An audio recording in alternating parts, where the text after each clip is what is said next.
I got it better now than I did back then. Okay, cool. That's what she said. Good. I love it. Sorry. Are we live? We're live. The outlook wasn't brilliant at the Joneses' house that night. They gathered up a hungry crowd, but something wasn't right. The kitchen, it was empty. The grill grates, they were bare. Yes, it looked like they'd go hungry. Mighty Casey wasn't there. A happy group was at the house, but they were getting restless. It seemed the usual suspects were all members of the guest list. As time wore on, there seemed to be a collective change in mood, all brought on by the simple fact no one had cooked them food. Michael Green had brought some wine, the best that he could find. Said, if Casey doesn't get here soon, I think I'll lose my mind. I've brought some wine, I've brought the steaks, I've brought us chicken wings. How the hell am I supposed to eat if he doesn't cook these things?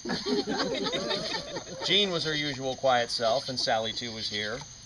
Paul was getting hungry, but he staved it off with beer.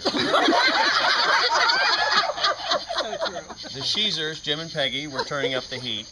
Said Jim above the grumbling crowd, when the hell do we eat?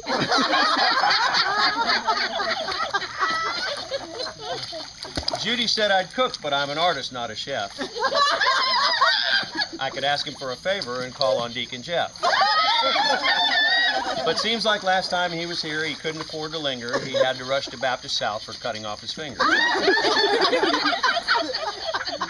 Or I could call Dan. He's my main man. He'd do me any favor. But he's been known when he gets going, his tonic and gin to savor. If he cuts loose, he'll cook his goose. He'll turn this place upside down. And as you know, in this house, goose is greeted with a frown.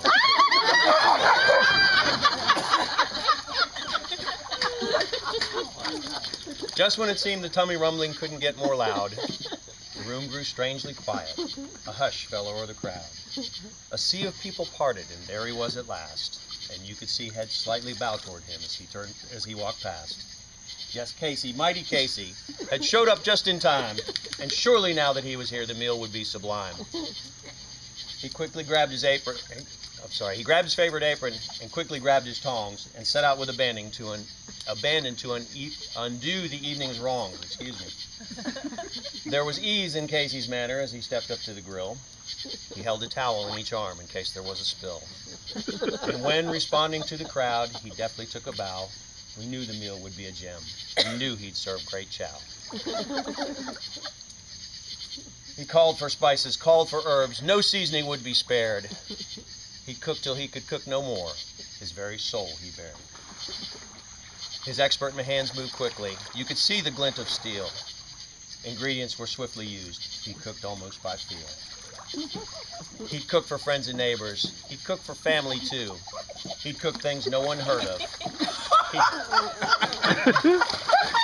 He'd cook till he turned blue. The recipes were not written down. They all were in his head. For this was his pursuit in life. He'd cook till he dropped dead.